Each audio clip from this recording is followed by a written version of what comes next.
Bakunzi ba YouTube channel yacu dukomeje kugenda tubashimira ubwitange mukomeje kugenda mutugaragariza. Inkuru yacu y'uyu munsi ni ukuntu natikuwe na murumuna w'umugabo wanjye. Ese kandi uwo mugabo wanjye twari turi kwitegura gukora ubukwe nyuma y'umwaka. Hagati aha ngaha rero byambereye urusobe hagati yo guhitamo murumuna w'umugabo wanjye cyangwa se umugabo wanjye. Ariko hagati aho baranakoye. Umugabo wanjye yarakoye. Ariko nanone kandi tukaba turi kwitegura kuba twashyingiranwa. Ese hagati aha ngaha muze kungira inama nyuma y'iyi video. Uko byatangiye umugabo wanjye yitwa Mbarushimana. Umugabo wanjye wansabye yitwa Mbarushimana.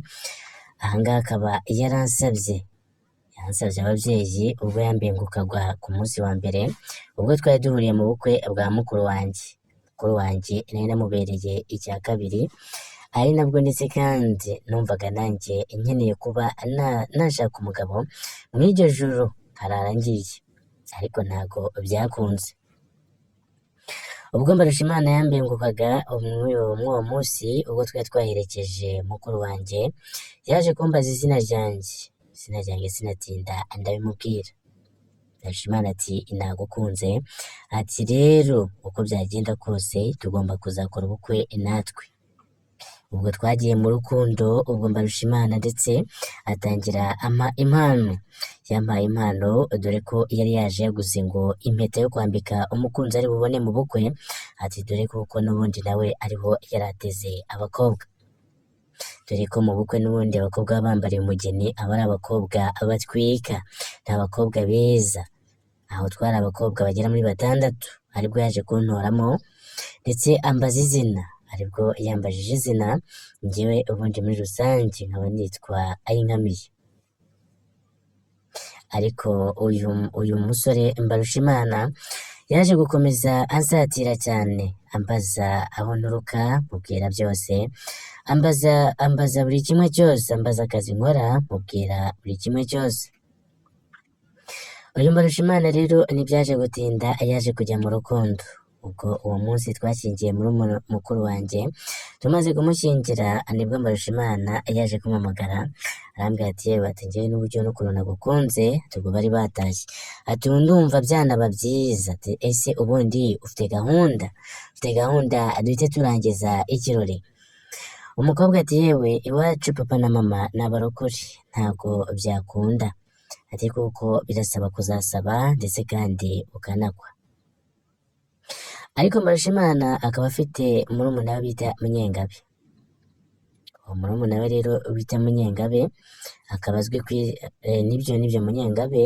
Uyu rero yaje kujya abinda neza abakobwa agendamo kuri we atereta. Ubwo aribwo yaje kubingukwa uyu mukobwa, dore ko ari ikiyobe cyaka, maze ati rero uriya mukobwa ati mukuru wanjye ko afite ihohora. Icyo gihe rero byagumye aho ngaho, ariko uyu mukobwa yaje kugera igihe asura uyu mugabo we ariwe bita Mbarushimana.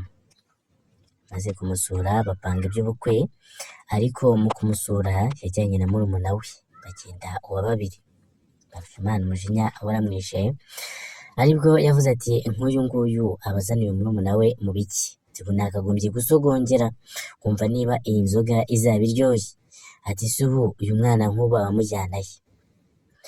Uyu Munyengabe yatumye umwana kugura irindazi, umwana yiruka nk'ugiye ku gataro, mu masegonda make yarahindukiye. Munyengabe umujinya uragumye uramwica, aribwo ndetse yashaka kwataka uyu mukobwa ngo agire icyo yakwisuzumira ndetse yumve ko uyu mukobwa ngo yaba Amerika. Aho ngaho Munyengabe rero byaje kumubana ibamba, birangira umukobwa asubiyeyo ntacyo bakoze. Aribwo rero uyu Munyengabe yaje kugira ati n'ubundi ngomba gutura, uko byagenda kose yaje gupanga asura uyu mukobwa mu rugo ndetse anabibwira ababyeyi. Ariko uyu mukobwa akaba yari incakura, ni wa mukobwa nyine abakobwa bo muri iyi minsi ni abakobwa bakomeye cyane, ni abakobwa bashobora gukunda abasore nk'icumi mu mutima umwe, ndetse kandi mu gihe uwo mukunda ari umwe ukumva ko nta wundi washyiramo. Uyu mukobwa rero byaje gukunda uyu musore yaje kubibwira iwabo baza kwemera dore ko ari gafaranga. Umusore ni gafaranga ariko murumuna we ni imbobo yigendera kandi ni yayindi igenda ishikuza ibyo yiboneye.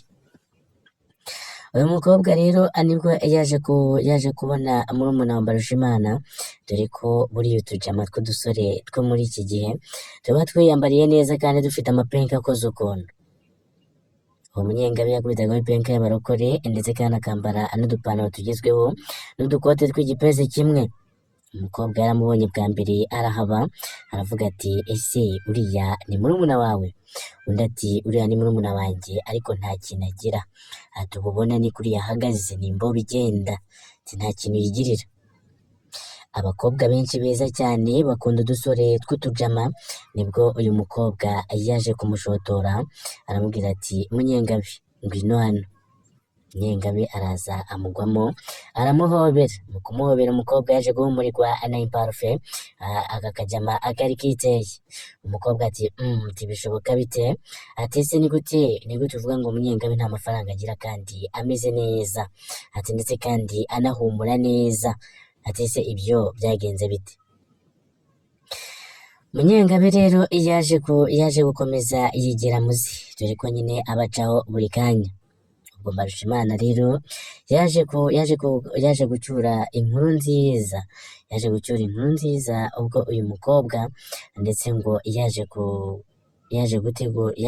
yaje kwemera ko bazakora ubukwe. Ariko uyu munyengabe yaje guhura n'uyu mukobwa ubwo yarasubiye ku musore inshuro ya kabiri. Uyu mukobwa rero yaje gusubira ku musore inshuro ya kabiri aribwo baremeranyije ubukwe neza ko bazakora ubukwe kandi ibintu bikagenda neza. Ku nshuro ya kabiri rero uyu Mbarushimana yagerageje kwaka umukobwa ngo akore ku myaka ye yumve ko byaba bimeze neza. Umukobwa amubera ibamba aramubwira ati ntabwo byakunda. Abakobwa rero benshi hari igihe banga guha abagabo babo bakabihereza imbobo. Uyu mukobwa rero nibwo Munyengabe yaje kuvuga ati nzabinda uriya mukobwa, nzamurongora mbere y'uko mukuru wanjye amurongora. Uyu mukobwa rero yaje gusura ku nshuro ya gatatu uyu Mbarushimana asanga ni Munyengabe uhari. Mbarushimana yari yagiye gucuruza dore ko ari ku munsi w'isoko. Nibwo Mbarushimana yaje guhereza ikaze uyu mukobwa mu rugo iwabo muri salo, ariko ndetse n'ababyeyi babo bahise bigendera dore ko bagize bati uwo mukobwa umuganirize dore umugabo we ntawe uhari, maze unamuherekeze kandi asubireyo, azagaruka ari uko umugabo we ahari. Mbarushimana nibwo igikobwa yahise agihobera arongera akigwamo. Yumva igikobwa rero nicyo mu bikoma by'avoka. Umukobwa rero nawe yaje kugwamo neza cyane, ubushagarira buramufata. Aribwo umuhungu nawe ubushagarira bwaje kumufata, maze umuhungu ati njye ndumva rwose ibintu bimeze neza. Ati none se, ati wowe urumva byagenda bite ay'inkami? Ati se ubu nta kintu bumva? Ay'inkami ati ese nk'igiki? Umuhungu nibwo ikoti yatangiye arikuramo asigarana isengeri. Umukobwa ati yewe ibintu birakaze, ati ese wibagiwe ko turi mu rugo iwanyu? Umusore ati yewe humura sinkubabaza, ati koko, ati ndabizi neza ko uzasezerana na mukuru wanjye ariko ntugire ikibazo. Umukobwa mu magambo make cyane yirukije avuga ati ese ubwo uramutse unteye inda nta n'ikintu baranamubwira? Umusore ati aha, ati ubu ndumva asa nkaho yabyemeye. Umusore ati ndi mu gihe kitari cyo gutera inda, ati ntugire ikibazo. Sibwo umukobwa amusaruye. Umusore yakuririye umukobwa amurya mbere ya mukuru we. Umukobwa byavuyemo aho ngaho ahita amutera n'inda. Akimara kumutera inda rero hagati aho ngaho inkuru yarakomeye cyane. Yamuteye inda umukobwa yaciyemo amezi 3 atangira kugenda amukogwa. Mu mezi 3 nibwo umugabo yamubajije ati ese wa mukobwa we urwaye ibiki? Mbarushimana amubaza. Umukobwa ati yewe, ati ndeka, ati inzoka zandenze. Umusore ati rero ntago mbyumva neza, ati ese byagenze bite? Umusore nibwo yigira inama ajya kugura agateste. Iyi nkuru yabaye mu minsi mike cyane. Amaze kugura agateste apimisha umukobwa, amaze gupimisha umukobwa rero nibwo umukobwa yaje gusanga atwite inda y'amezi 3. Umusore abaza igihe umusore yaje kumusurira, umukobwa yaje kumusurira mu rugo asanga bihura n'amezi 3 n'igice. Aravuga ati ese byagenze bite? Abajije murumuna we ati ese umukobwa gusura hano nta kintu mwakoze? Murumuna we ati ariko ati wagiye ubaza ibyo uzi. Ati iki twakoze se? Ati muzaya mugira ibiryo biryoshye nimurangiza ngo nkwe. Ati se ubundi wari uzi ko kiriya kiryo ariwe wakigondera? Ubwo ngubwo nibwo uwo mukuru yahise yumva ko byarangiye. Niko kuza abwira umukobwa ati iyi nda wayitewe na murumuna wanjye. Ati nta wundi. Ati nkurikije amagambo yambwiye ati bigaragara ko mwaryamanye.